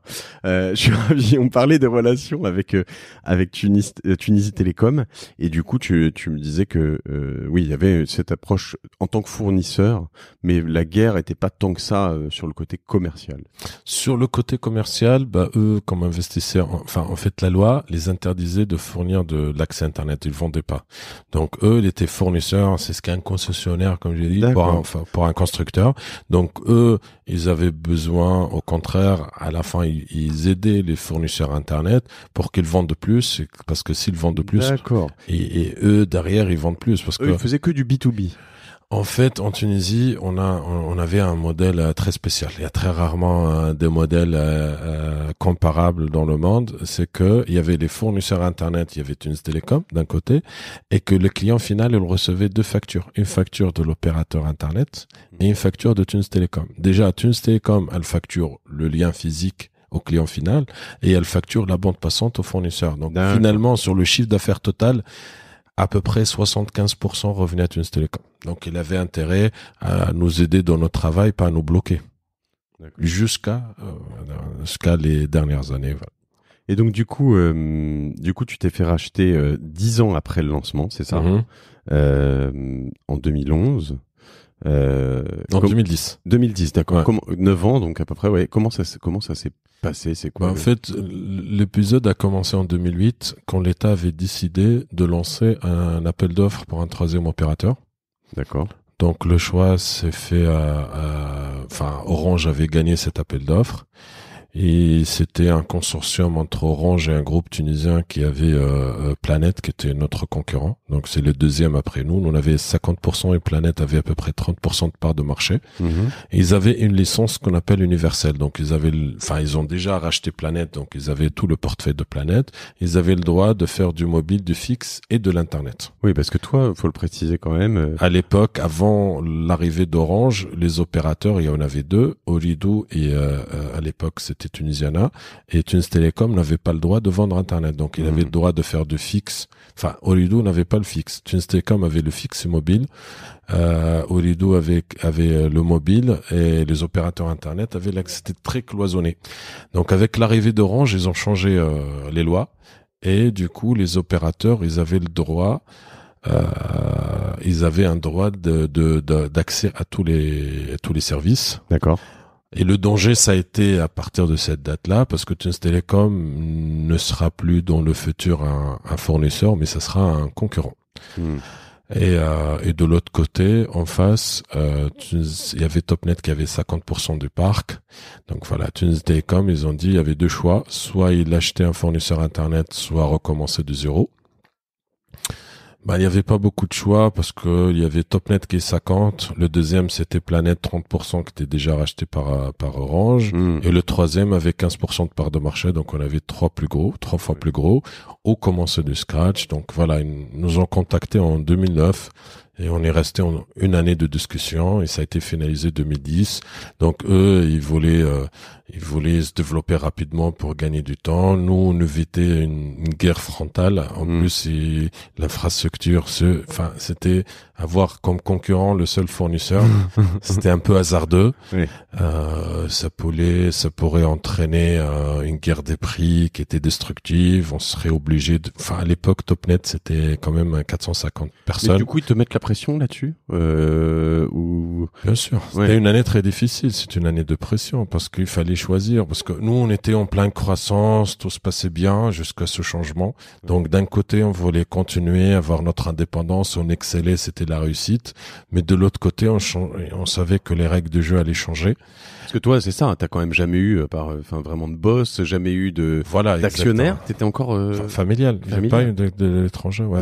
C'était de l'autofinancement. Ouais, donc voilà, t'as quand même été libre et tout. Il y a un moment, tu rentres dans ce truc-là, donc t'as peut-être envie de te dire, j'ai envie de rester. Mais de l'autre côté, il y en a des gens qui disent même, après la vente de Topnet à Tunis Telecom, rien n'a changé sur le marché. Ça veut dire, on aurait pu ne pas vendre et continuer. Et Topnet a toujours 50% de part de marché. Mais moi, je pense que le comportement de Tunis Telecom diffère s'ils avaient 50% de part de marché ou s'ils avaient 5 ou 0. Bien sûr. Ils auraient été beaucoup plus agressifs. Ils auraient jamais accepté que Tunis Telecom ait 5% et nous 50%. Cette agressivité-là, les clients pouvaient payer les prix. On serait obligé de licencier des personnes. Donc je voulais pas gérer le risque de décroissance alors qu'on était toujours sur une croissance. C'est ce qu'explique dans un bouquin, on aime ou on n'aime pas le personnage qui dit pas toujours des choses super cool, mais Peter Thiel, dans un bouquin qui s'appelle From Zero to One, de 0 à 1, où il explique que un univers trop concurrentiel, voire concurrentiel, lui, il dit qu'il est pour l'hégémonie et les univers monopolistiques, mais en tout cas, il dit qu'un univers trop concurrentiel, c'est extrêmement destructeur de valeur, et que tout le monde en bénéficie pas, et même pas forcément l'utilisateur final. C'est pas la concurrence qui me faisait peur, c'est plutôt la concurrence biaisée. Ça veut dire c'est pas d'avoir un concurrent, parce que déjà Orange était notre concurrent un an avant, au Ledo, c'est pas ça le problème. C'est d'avoir en face un concurrent qui avait toute l'infrastructure. Oui, mais c'est d'avoir une concurrence biaisée. Oui, bien sûr, c'est biaisé, mais ce que je veux dire aussi, c'est que du coup, ça défocus sur plein de choses, parce que comme tu baisses les prix, toi, eux aussi baissent les prix. Un moment, t'investis moins dans le réseau, tu détruis beaucoup de choses. Donc, en fait, on pouvait gagner. Enfin, la logique, il y avait deux scénarios. C'est sûr qu'avec l'arrivée de Tunis Telecom comme concurrent, on pouvait pas garder 50%. Topnet a gardé 50% parce qu'il y avait pas de, enfin, nous on était bons, donc on arrivait à fidéliser nos clients. Mais la logique, il y aura des guerres de prix, il y aura, je sais pas, des moyens. Ils avaient tous les moyens d'avoir, donc ils vont pas accepter. Et on pouvait rester premier même en face Tunis Telecom, mais on sera premier à 30% de part de marché, sachant que depuis 2010, on savait que c'était là. En fait, il y avait deux problèmes. Le premier problème, 2010, parce qu'en fait, la courbe de croissance de l'accès Internet partout, c'est en cloche. Ça veut dire qu'il y a des gens qui vont avoir, beaucoup de croissance au début. Puis après, ça va se limiter sur une croissance de quelques chiffres, 3-5%. Donc, on arrivait à la limite du marché. Le nombre d'abonnés ADSL de 2010 jusqu'à maintenant n'a pas bougé. Donc, on savait qu'il n'y avait pas de croissance. Donc, allait être sur une guerre destructive. L'autre chose, la loi, la bataille, ici en Free, par exemple, je prends l'exemple, la bataille, c'était sur l'acquisition. Après, la bataille, c'était le service. La loi tunisienne, nous interdisait d'offrir des services comme la voix sur IP ou autre. Donc on pouvait rien faire à part vendre l'accès. Et l'accès, on avait un marché saturé. Donc la logique a dit que t'es arrivé au bout de ton business. Voilà, on pouvait pas développer le business si on n'était pas associé à un opérateur. Je regarde à l'international, tous les modèles, c'est soit l'opérateur Internet devient opérateur complet, soit il se fait racheter. On n'avait pas la possibilité de devenir opérateur. Donc voilà, c'était contre nature de continuer comme ça. Ça aurait pu être exceptionnel, poussé, mais la logique de développement pour le personnel, pour tout le monde disait qu'il fallait ce rapprochement par rapport au premier qui a toute l'infrastructure et le premier fournisseur Internet. Ça a été compliqué, ça a pris une année à le mettre en place, mais on a réussi à le faire. Les montants sont pas disclosés, hein. C'est un montant, c'est confidentiel. D'accord. Bon, c'est un montant assez correct. Et du coup, ce qui est fantastique dans tout ça, c'est que tu distribues un peu de dividendes avant? Entre 2001, jamais t'as tout réinvesti tous les ans. Voilà. D'accord.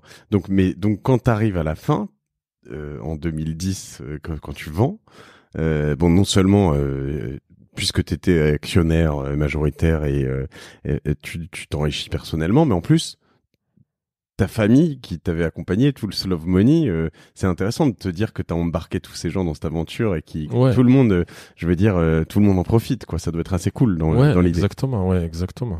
Et ils te sont un peu reconnaissants, j'imagine, mais. Ouais. Et du coup, qu'est-ce que tu fais quand tu vends alors t'es obligé de rester quelques années, t'as un contrat? Non, en fait, je suis parti directement. D'accord. Parce que ils ont choisi de mettre quelqu'un de l'administration tunisienne pour Parce que en fait, Tunis Télécom était public. T'avais fait Polytechnique et Télécom Paris, mais t'avais pas fait l'ENA, quoi. Donc voilà. T'étais pas dans le. D'accord. Voilà, j'étais pas. Voilà, ils ont préféré mettre quelqu'un de l'administration tunisienne pour continuer, en fait, pour réussir l'intégration de Topnet. C'est une première en Tunisie qu'une société qui était à 65 publics rachète une structure privée. Donc ils ont préféré mettre à la tête quelqu'un de l'administration tunisienne. Et donc t'as bossé comme un malade pendant tout ce temps-là. Tu sors donc après un an de négo. Et là t'as quoi? T'as un peu 30 et quelques, 33, 34, quelque chose comme ça. 33. Presque 34. D'accord. Un mois après, j'avais 34. Et tu te dis quoi? C'est bon, j'ai réussi, je veux plus rien faire. C'est quoi ton tu déprimes, C'était compliqué parce que j'ai passé une année. Je me lève le matin, je dis je vends pas. Je me lève le lendemain, je dis la logique dit. Enfin, la passion était, je dis je vends pas, et la raison disait que je devais vendre. Ouais. Donc à la fin, j'étais soulagé parce qu'au bout d'une année d'impression, c'était compliqué. D'ailleurs, j'avais un bureau, une banque d'affaires qui m'accompagnait. Ils m'ont dit dès le début, attention, fais une opération de vente, surtout pour un promoteur, c'est très stressant, c'est compliqué parce qu'il y a le côté émotionnel. Donc c'était, en plus, j'étais très pris par cette affaire-là. J'avais pas pensé à la suite. Donc c'était un mélange de. J'étais content parce que, cette période-là était finie, surtout la période de stress à la fin, et j'étais mélancolique par rapport aux années la perte du quotidien, de la relation, de ma position chez Topnet, de cet sentiment de croissance, de start-up, de liberté. Donc c'était un mélange, mais après j'ai dit bon, c'est la vie. Surtout que c'est violent. Je veux dire, dans toutes les lectures que je peux avoir, évidemment, j'ai pas envie, on va pas te dire qu'on te plaint, t'as fait un business, t'as envie de dire, il a fait une belle croissance. Tu nous as donné des chiffres tout à l'heure, hein, jusqu'à 15 millions d'euros de CA, quelque chose qui se vend bien. On va pas te plaindre, mais en fait, quand tu quittes une boîte, que tu dois rester 1 an, 2 ans, 3 ans, tu l'accompagnes, t'as une forme de transition, tu te projettes, tu te dis, etc. Quand tu la quittes quasiment du jour au lendemain en la vendant, il y a quand même un truc qui est un truc dans lequel Oui, c'était une décision difficile. C'est pour cela que tous les jours c'était une réflexion compliquée, parce que d'un côté, on arrive à une situation où on a les moyens, on était dans une situation confortable, on avait du cash, on était puissant, mais de l'autre côté, on était fragile parce qu'on contrôlait pas l'avenir et parce que on est dans un domaine quand même où la régulation est très importante. On peut changer. Enfin, en changeant les règles, la régulation, tout peut changer. Et moi, j'ai préféré la voie de la sagesse. C'était mieux pour tout le monde, investisseurs, moi personnellement, l'équipe, les clients, et plutôt que une société, je dis toujours, c'est un bien collectif. Ça appartient à tout le monde. Il y a les actionnaires, mais il n'y a pas que les actionnaires. Ça appartient, l'intérêt des personnels est important, l'intérêt des clients est important, l'intérêt de tout le monde. Et voilà, la voie de la sagesse, c'était que je parte et que je laisse. J'ouvre une nouvelle page. Moi, et je laisse Topnet continuer une nouvelle page. Et c'est aussi collectif souvent, je pense, sur un aspect personnel. C'est-à-dire que souvent, t'y mets tellement du tien qu'il y a un certain nombre de proches qui quand même le vivent bien, quoi. Tu vois, c'est quand même un truc. Exactement. Mais en plus, moi, j'ai connu les années difficiles au début. J'ai connu les années de croissance où, on se bagarre. J'ai connu l'année de succès et de facilité. Et j'avais pas envie avec Topnet de recommencer les années difficiles. Ouais. Donc j'avais préféré pour l'entreprise et pour moi sortir sur un succès au lieu de se lancer dans une aventure qu'on aurait pu la gagner, mais peut-être pas. Donc voilà, l'idée c'était c'est difficile, mais c'est mieux. Moi, je donne toujours l'exemple, c'est comme qu'on a un enfant, qu'on le chérit bien, à un moment, il faut savoir se séparer, parce que sinon, on va peut-être lui faire du mal et nous faire du mal si on s'obstient à ne pas se séparer. À 35 ans, c'est con. Voilà, exactement. Et du coup, alors, avant de sauter sur Favizone, qui est ton business actuel principal, entre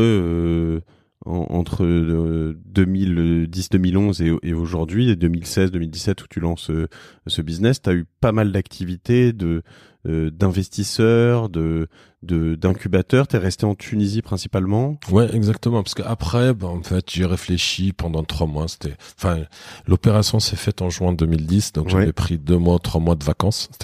Ça fait longtemps que j'avais pas pris 3 mois de vacances. Et j'avais réfléchi et j'avais pris la décision, parce qu'au bout de 9 ans de travail acharné, que je voulais plus être dans l'opérationnel et que finalement, je vais devenir business angel et je vais aider les gens. Je vais réinvestir dans des startups et je vais aider d'autres jeunes ou d'autres sociétés à développer leur business. Donc, ce que j'ai fait entre 2010 et je continue à faire jusqu'à maintenant. D'accord. En Tunisie principalement. En Tunisie, ouais, voilà. Parce qu'en Tunisie principalement. Après, avec des beaux succès. Ouais, des succès. Il y a pas mal de sociétés qui se développent pas mal. Enfin, il y a tout. C'est un portefeuille. Il y a des échecs, des succès. Donc, c'est un mélange. Ouais. Voilà. En 2015, j'avais 2 constats. La première chose que je me suis ennuyé en étant uniquement business angel. C'est bien, mais à temps plein, on s'ennuie. On n'est pas vraiment au quotidien à la bataille. Je suis meilleur quand je suis à l'opérationnel que je suis juste je fais uniquement de l'accompagnement. Oui, t'as pas les manettes, hein. Voilà, t'as pas les manettes et c'est pas évident. Et le deuxième chose, c'est que moi j'avais réussi en fait, parce que tous mes investissements sont en Tunisie, j'avais bien réussi en Tunisie. C'est pratiquement impossible de refaire, ou peu de chance de refaire le même succès que j'avais fait avec Topnet. Par contre, ce qui me manquait, c'est un succès à l'international. Je me suis dit, bon là, ce que je vais faire, c'est je vais me relancer en tant qu'entrepreneur. Au moins on va dire 3/4 de mon temps, je garde toujours cette casquette-là, parce que j'ai investi dans des sociétés et je garde cette casquette je suis dans le conseil d'administration où je pilote les sociétés où j'ai investi. Mais je me suis dit, je vais revenir avec la casquette d'entrepreneur et je veux avoir un nouveau challenge, c'est réussir à l'international. Parce que la réussite en Tunisie, je l'ai faite, mais je sais que la compétition à l'international est beaucoup plus dure. Et là, ça a été l'idée de lancer Favizon. Et là, on a ouvert nos bureaux en France parce que ce qu'on souhaite, c'est que il y a un co-développement entre la Tunisie et la France pour que Favizon ait un succès au début en France, mais surtout le marché européen et mondial après. Ce qui est, je pense notamment à Expensia qu'on connaît et qu'on suit, qui est un bel exemple aussi de société tunisienne entre la France et la Tunisie. Exactement. Et donc il y en a quelques-unes, sachant que c'est un point intéressant, j'en parlais la semaine dernière donc quand j'étais à Tunis, c'est que de temps en temps en France, je l'ai abordé sur ce podcast avec Alice Zaguri de Family ou Thibaut Elzière, deux très bons épisodes que je vous recommande si vous les avez pas écoutés, je te recommande aussi Mehdi. Et en fait, on a ce complexe en France de temps en temps de se dire, finalement, la France, c'est un tout petit pays. Il y a 70 millions d'habitants. Le marché est petit. En plus, on n'a pas de chance parce qu'on parle français alors que le monde parle anglais, etc. Comparativement aux États-Unis ou à l'Angleterre, où finalement, l'Angleterre, c'est un pays de la même taille, mais tu lances directement en anglais, donc t'es tout de suite...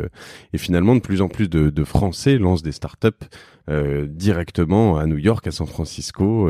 Je pense à toutes les startups justement de eFounders qui vont se lancer directement dans la Silicon Valley, qui participent à des programmes d'accélération américains, parce qu'on se dit voilà, on se bat sur un marché mondial. Quand t'es en Tunisie, c'est quand même vraiment la merde, parce que si t'es à part un marché de télécom, je dis de Tunisie, mais comme la Suisse. Alors la Suisse, j'en parle même pas parce qu'il y a 3 langues, c'est vraiment la merde jusqu'au bout.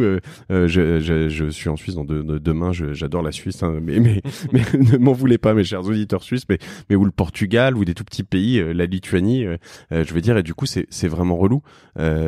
Du coup t'as quand même cette un peu obligation sur un marché moins gros que les télécoms, en tout cas d'être sur un marché francophone plus large, parce que la Tunisie c'est encore beaucoup plus petit que la France, quoi. C'est clair, surtout quand maintenant on est plus dans le B2B que le B2C. Et si on est sur un marché B2B, encore la Tunisie devient un marché trop petit pour espérer faire une réussite. En plus, c'est un marché complètement différent de l'Europe.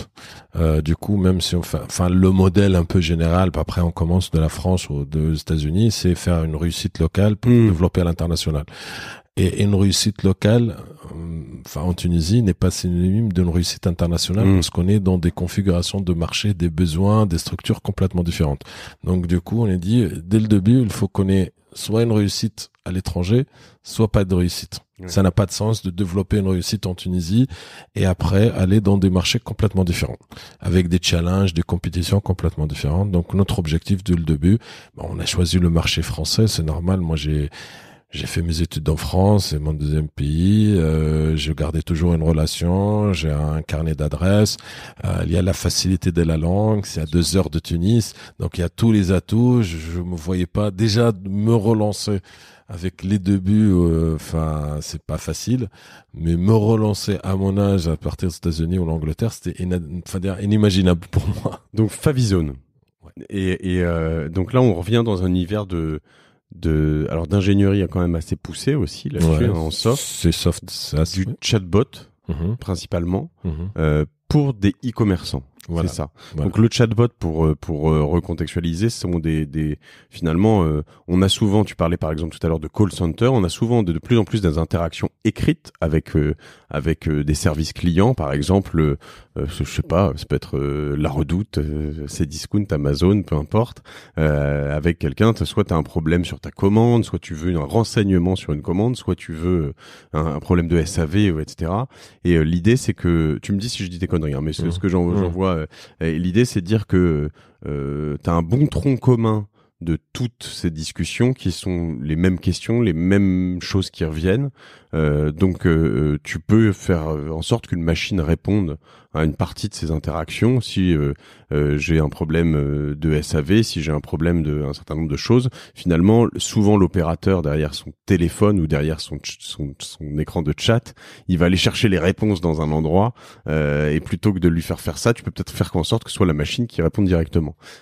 Et vous essayez de faire en sorte que la machine dialogue avec l'homme, le robot, donc un chatbot, dialogue avec l'homme pour répondre à des questions qui sont, en tout cas au début, les plus faciles à répondre. C'est ça ? C'est de manière générale, mais c'est pas notre positionnement. D'accord, je suis à côté.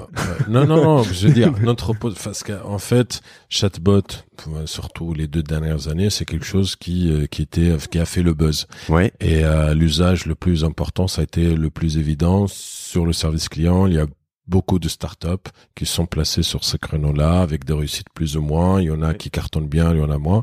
Nous, notre positionnement, il était différent. On a dit que les chatbots sont utilisés pour le service client. Nous, on va faire des chatbots vendeurs. C'est pour ça qu'on est vendeurs. Donc, l'idée, c'est que les jeunes, de plus en plus, ils passent plus de temps à utiliser la messagerie qu'Internet. Et du coup, la messagerie, c'est un moyen de vendre comme le site.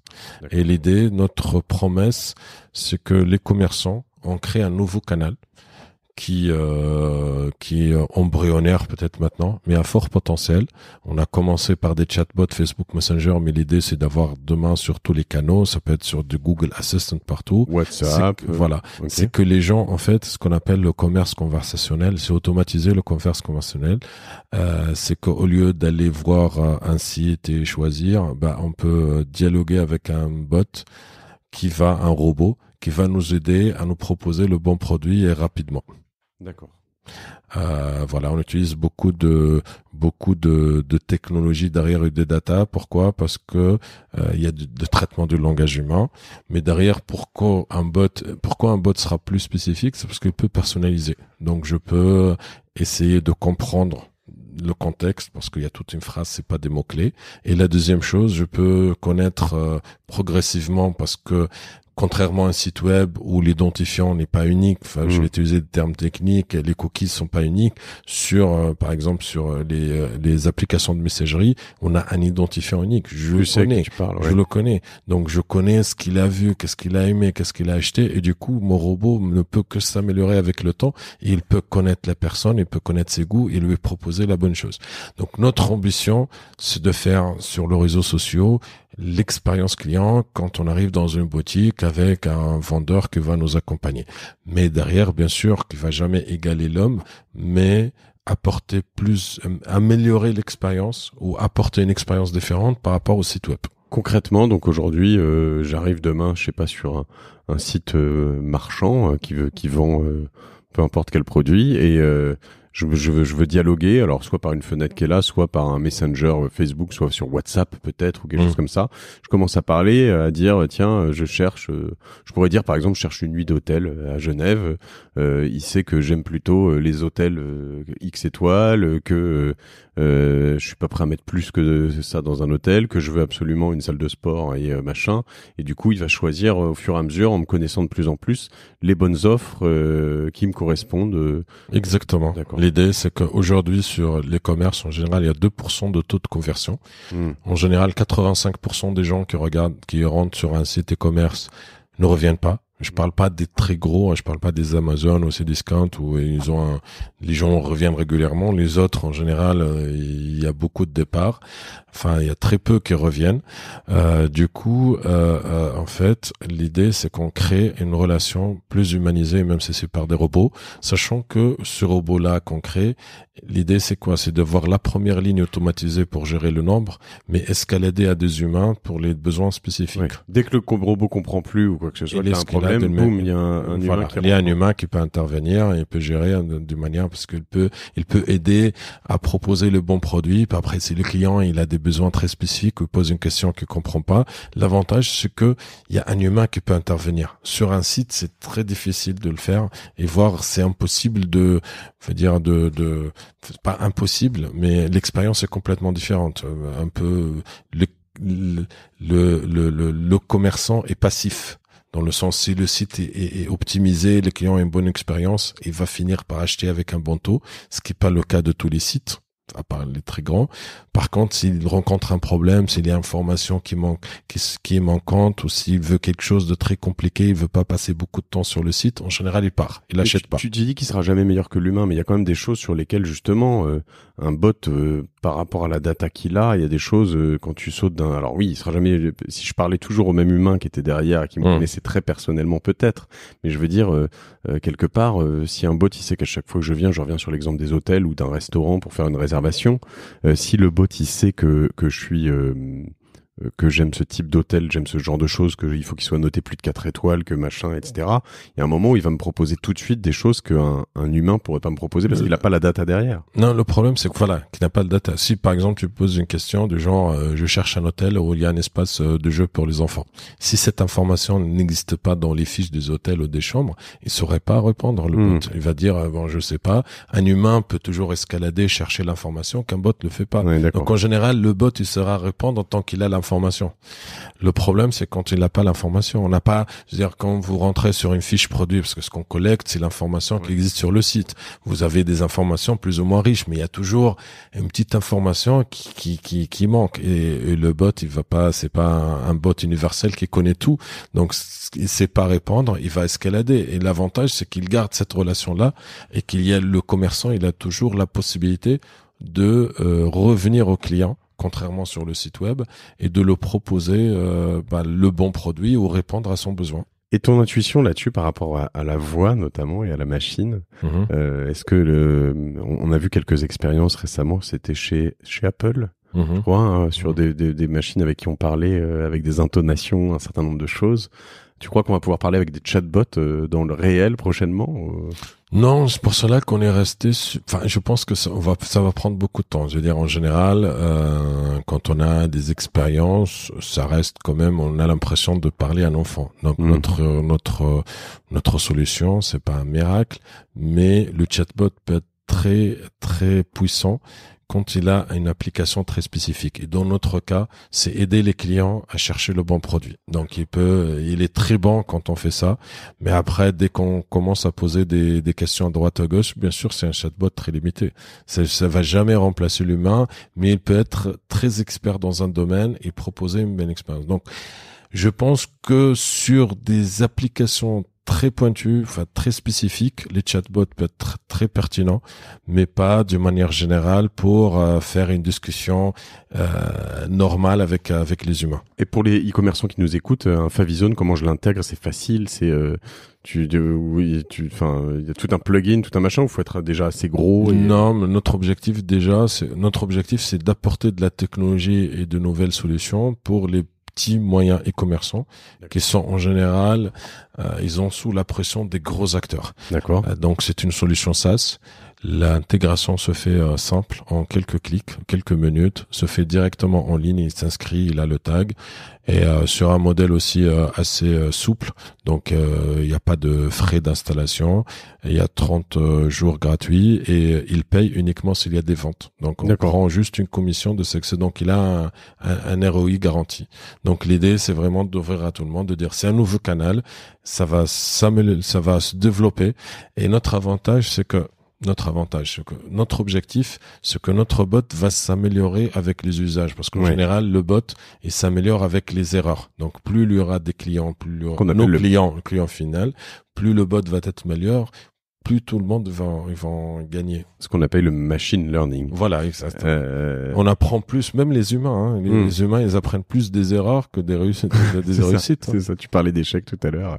Et très bien. Et du coup, voilà, à tous ceux qui nous écoutent et qui ont un petit moyen e-commerce, essayez Favizone. On le trouve sur favizone.com. Voilà, FAVI. ZONE. Et Mehdi, du coup, t'es passé par différents stages de boîtes, de la forte croissance, de la revente, de l'investissement. C'est quoi tes petits secrets d'entrepreneur? C'est quoi tes outils? C'est quoi t'as quelques petites choses à nous partager? Tes routines, tu te réveilles tôt, tu te couches tard, tu dors très peu, tu bosses comme un chien. Je bosse beaucoup, oui, mais je sais faire l'équilibre entre la vie personnelle. En moyenne, je bosse beaucoup, oui. Je sais m'arrêter. En moyenne, beaucoup. Alors, avec un matheux, c'est quoi beaucoup, du coup? Je sais pas. C'est-à-dire, j'ai la capacité d'accélérer. Je peux faire du 12-14 heures de travail par jour sans problème. J'en ai fait pas mal. D'accord. Mais je sais m'arrêter pour avoir un peu de temps un peu de temps personnel et pour la famille. C'est-à-dire, j'ai la capacité d'accélérer, décélérer. Bon, je peux pas accélérer, comme tout humain. Je sacrifie pas ma vie personnelle, mais pour moi, au début, quand j'avais vendu Topnet, je voulais avoir une année sabbatique. Au bout de 2 mois, je me suis emmerdé. Je suis incapable, le travail est très important dans mon équilibre personnel. Je suis incapable de rester sans travail, sans une ambition professionnelle, sans objectif. Indépendamment, parfois je dis aux jeunes, c'est l'argent vient, que ce soit pas une obstination. C'est-à-dire, même quand on a fait la croissance Topnet, mon objectif n'était pas forcément financier. Même si j'ai fait une belle exit après, c'est la réussite pour la réussite, en fait. C'est l'épanouissement, c'est l'accomplissement, voilà. Et donc c'était toujours ça mon objectif, c'est l'accomplissement du travail, c'est la réussite, c'est la satisfaction personnelle de la réussite, c'est la quête de l'excellence, c'est la quête du savoir. J'apprends toujours. Voilà, le fait que je dis, chaque fois que je fais une expérience, j'apprends, même si c'est les échecs. J'ai pas peur de l'échec. J'ai échoué, j'ai pris pas mal de mauvaises décisions, mais derrière j'en ai pris des bonnes et j'apprends. Donc voilà, c'est ce contenu. Donc il y a beaucoup de travail, mais avec passion. Jamais travaillé. C'est pour cela qu'à un moment, je prends des décisions et parfois radicales parce que j'arrive à bien travailler quand je suis passionné par la chose. Donc voilà, beaucoup de travail, mais beaucoup de passion. Travail en équipe. Je suis quelqu'un qui a le sens de l'écoute. J'aime bien travailler avec les équipes.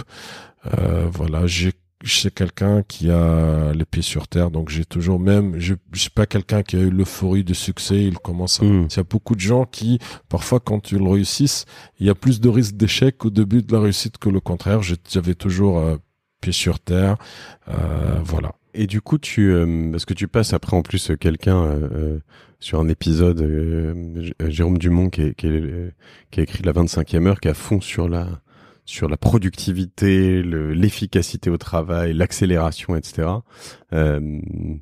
T'as des manières d'organiser ton agenda, les rendez-vous, les moments avec l'équipe, les moments où tu te concentres, ou c'est vraiment quelque chose d'assez naturel, pas plus de technique sur tout ça? Pour te dire quelque chose, je suis quelqu'un dans la vie pas du tout organisé. Dès que j'étais jeune, c'était la catastrophe. Mes parents, ma chambre, c'est compliqué. Très bordélique. Même maintenant, la plupart de mes documents, c'est mon assistante qui le garde parce que je suis incapable de ranger correctement. Je prends peu de notes. Pratiquement, même quand je prends pas du tout de notes. Tu mémorises? Et je compte beaucoup sur la capacité de mémorisation, la capacité d'analyse, voilà. Et du coup, par exemple, moi, je suis un fou des notes, je suis un fou d'Evernote, j'ai l'impression, alors déjà, la prise de notes, ça me permet de mémoriser, le fait de noter. En fait, j'y reviens finalement, je me rends compte assez peu sur mes notes, mais quand même, de temps en temps, c'est important. Et toi, tu te dis, comme certains, le fait de pas prendre de notes, c'est je me souviendrai de l'important, quoi. Ou tu te souviens de tout et t'as une mémoire d'éléphant? Non, mais je pense que c'est une habitude. Même quand j'étais à l'école, au lycée, et même après, quand j'étais à la fac, les gens ont l'habitude à côté de moi qui étaient notés tout ce qu'ils disaient le prof. J'ai jamais noté rien du tout sur mes polycopes ou sur mes cahiers. J'aimais pas ça. D'ailleurs, j'écris très mal. Je suis pas quelqu'un de très manuel. Voilà, c'est une habitude. Après, je dis pas que c'est la meilleure, mais je me retrouve. C'est pas, je veux dire, je conseille pas des gens, mais je dis, moi, je suis comme ça. C'est pas mon point fort. Mon point fort, c'est la capacité à capter l'information rapidement et à mémoriser de cette information-là. D'accord. C'est un sérieux point fort, quand même. Voilà. Exactement. Donc, du coup, je me permets, c'est pas une qualité, je répète, je me permets de prendre peu de notes. Voilà, c'est au contraire, faut dire, c'est pas une bonne chose, mais malgré ça, j'arrive à bien me débrouiller. D'accord. Et agenda, tout ça, tu te réveilles tôt? Non, pas vraiment. Pas vraiment. Ouais. Tu fais du sport? Moyennement.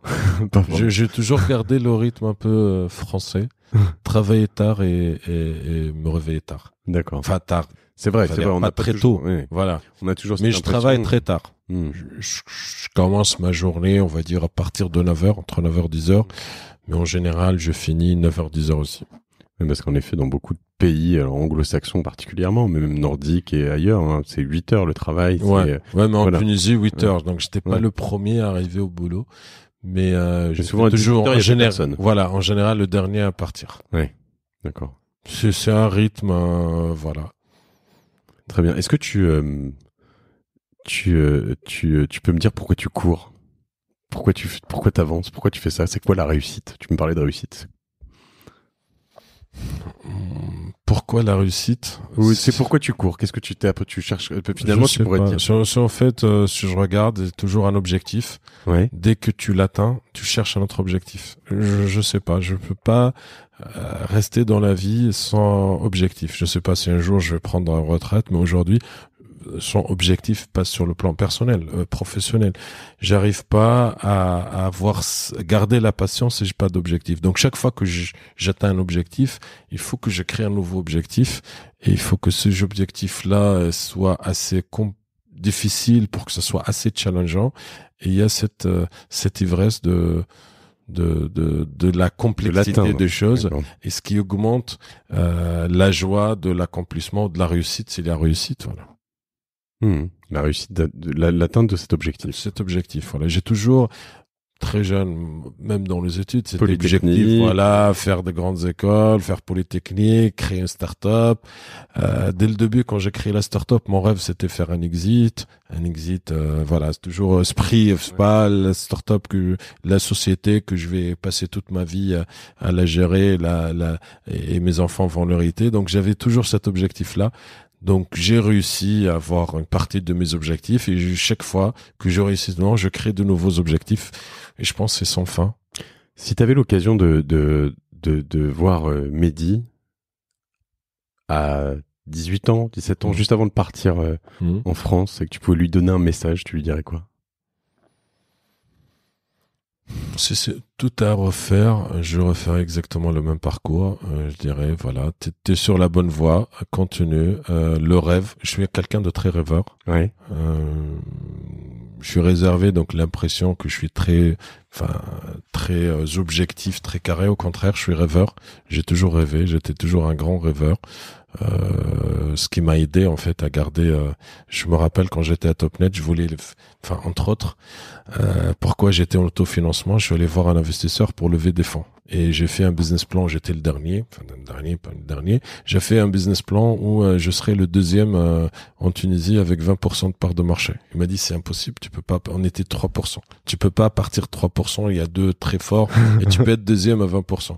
J'ai fini premier à 50%. Avec 100% de ta boîte en plus, voilà, avec ta famille. Si on n'est pas un rêveur, ça peut pas, c'est pas parce qu'on est rêveur qu'on va atteindre. Mais si j'avais pas ce côté rêveur, ce côté batailleur, j'accepte pas la réalité parce que c'est la réalité, j'aurais pas pu peut-être réussir ainsi. J'ai lu quelque part récemment, je saurais pas dire où, mais qu'un objectif c'est un rêve avec un délai, avec une date limite. Exactement. Et toi, tu parles beaucoup d'objectifs qui drive ta vie et de rêve, c'est intéressant, hein, mais on est vraiment là-dedans. Un objectif avec une date limite. Mais aussi, je suis réaliste parce qu'il y a beaucoup de compétences, beaucoup de travail, mais beaucoup de chance. C'est la chance d'être on y revient, tout le monde, à la bonne opportunité, d'être entouré avec les bonnes personnes. Faut la saisir. Voilà. Mais ouais. Donc il y a 3 ingrédients. Il y a la compétence, le travail, le rêve, la passion. Mais la 3e compétence, c'est la chance aussi. Donc voilà, j'étais chanceux. Comme j'ai dit, n'importe quel dire un petit accident sur un exercice de maths au bac peut changer tout mon parcours. Bien sûr. Donc voilà. Écoute, je te remercie. Tu vois, j'ai un gros casque et j'entends ta voix. Je me dis, tu pourrais être le Barry White. T'as une vraie voix de crooner, le Barry White tunisien. En tout cas, c'était vraiment top. Un petit épisode un peu coupé au milieu avec mon épisode du verre d'eau. Mais Mehdi Rémiri, où est-ce qu'on te suit? On peut t'ajouter sur LinkedIn pour tout le monde. Je suis sur LinkedIn, Twitter, je suis sur Twitter, je suis sur Facebook, donc voilà. Mais là où plutôt sur LinkedIn. D'accord. Facebook, ça reste un usage assez privé pour moi. Donc sur LinkedIn, je suis disponible. Super. J'ai un réseau assez large et voilà. Je mettrai le lien dans le descriptif avec un certain nombre de liens des choses dont on a pu parler. Mehdi Rémiri, à tous, je vous remercie de noter cet épisode et de le partager. J'ai vraiment besoin de ça, mais aussi de vous abonner quand vous êtes sur sur iTunes ou sur vos différents logiciels de podcast. C'est hyper important. De le noter 5 étoiles, d'en parler autour de vous parce que c'est ce qui me fait progresser dans les classements. Et puis voilà, je te remercie Rémi. J'ai Mehdi Rémiri, Mehdi, d'avoir passé autant de temps, de nous avoir tout décrit. Et je te dis à bientôt. C'est moi qui te remercie. Je te dis à bientôt. Merci.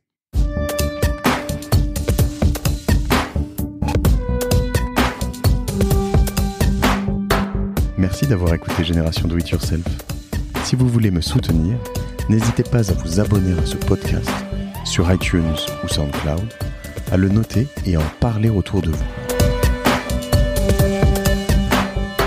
Vous pouvez également me retrouver sur Facebook ou LinkedIn en tapant Génération Do It Yourself ou Mathieu Stéphanie.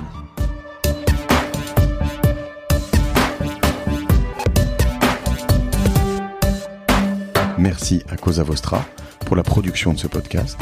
L'habillage musical est issu du morceau Night Owl de l'artiste Broke for Free.